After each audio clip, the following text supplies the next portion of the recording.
just before the co-main event in the featherweight division, very interesting fight between Andre Touchy Fili and Bill Algeo took place at 145 pounds. And Andre Fili takes the W by split decision, 29-28 on 2 scorecards. Bill Algeo getting his own 29-28 mark. Let me send this one over to you first. What was your take of this close fight between Fili and Algeo? This is another one where these guys went at it from the jump, and we knew that they would. Andre Fili seemed to be the fighter who may have had more in his bag. He was a bit more high level with the striking, but Bill Algeo, once he started moving forward, was having a lot of success of his own, and he probably took that second round, which is when he really did start the moving forward after he dropped round 1.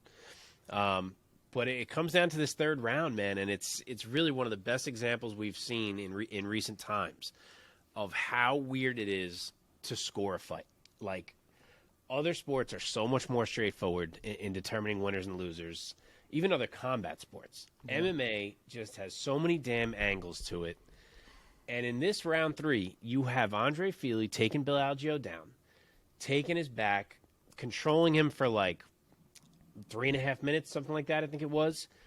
He has an arm triangle attempt. He has 2 different rear naked choke attempts, one of which looked pretty tight.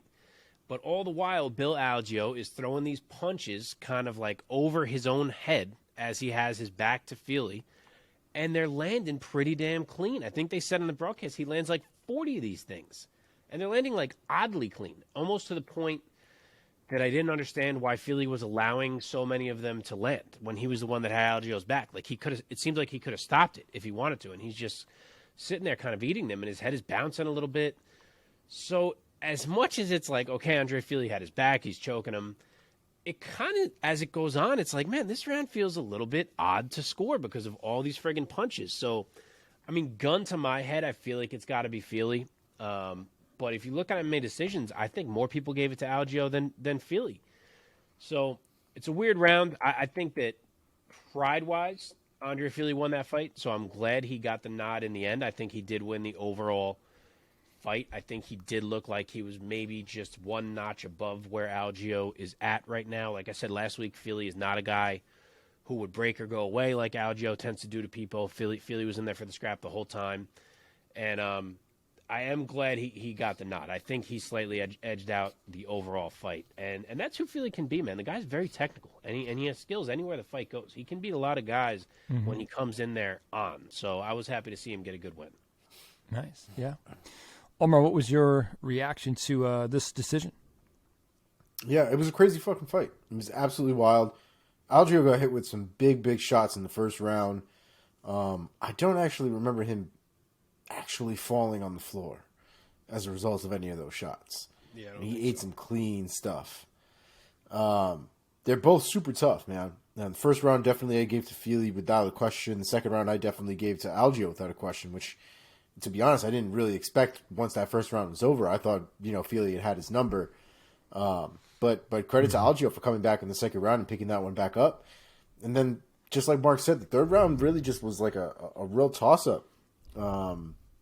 And it was really difficult to really pinpoint exactly how that round was going to be scored and kind of where you were really going to be scoring that fight. Were you going to be scoring it for damage? Were you going to be scoring it for control?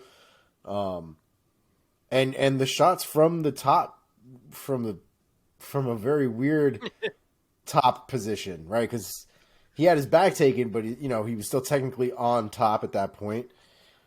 And he's like punching backwards.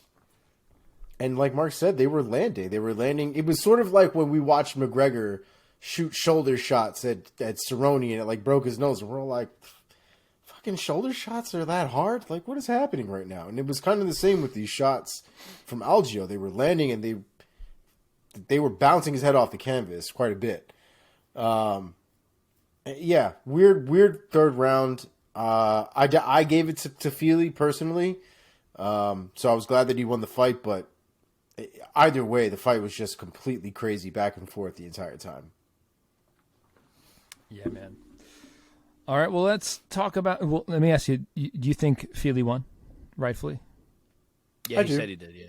Oh, you did? Yeah, I do. I missed that. That bearing in mind, Mark, give me a name of who you think Fili should match up with next at featherweight. I'm going to go Hakeem Dawodu for Andre Fili. He kind of just got knocked down a peg by Julian Erosa. I think him and Fili now are at pretty similar levels.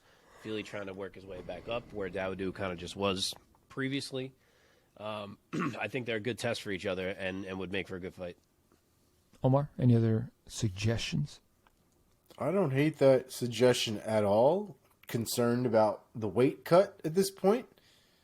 But I don't hate that suggestion at all. I guess if we're not going to get Hakeem Dawodu just as a backup, I would think a fight with Nathaniel Wood would be kind of interesting as well. Ooh, that's a good fight as well. How about somebody like Ryan Hall, who also bounced back from a loss recently?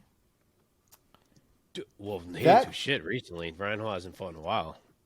But that's true. What is Ryan Hall's deal? Is he hurt? I can't even remember. I think he's Did he have hurt, surgery, right? actually? Yeah, I think he had surgery on something. Oh, my bad. I don't remember. So I'm trying to look it up right now. Okay. Yeah, he. It just says he's out until sometime in 2023, ACL. What if it just said he's out until sometime and that was it? What about Bill Algeo, who always comes to fight? Mark, where would you match him up with next? I'm going to go Charles Jourdain. Woo! Another two guys who I feel like are in similar places. That fight feels like it could be potentially incredible, and will kind of. They're both guys who have shown a lot of potential, but have also shown the ability to be beaten, and I feel like that kind of lets one of them shake himself out a little bit as a factor. Love that. Omar? I don't know if this is the right. Again, another one of these things where I just want to watch this fight because I'm interested. I don't know if it makes any actual business sense. But Pat Sabatini versus Bill Algeo just has crazy shit written all over it. Dude, so I almost said that, and then for some reason, I didn't actually look this up, but for some reason in my head, I was like, I think they might train together. Does that sound familiar to you, or am I making that up? No, I don't know anything about that. So I might have made that up. Are they both from Philly? Maybe that's why that's in my head. They are both from Pennsylvania, yeah. But I agree. It would be a great fight. Well, Yeah. all right.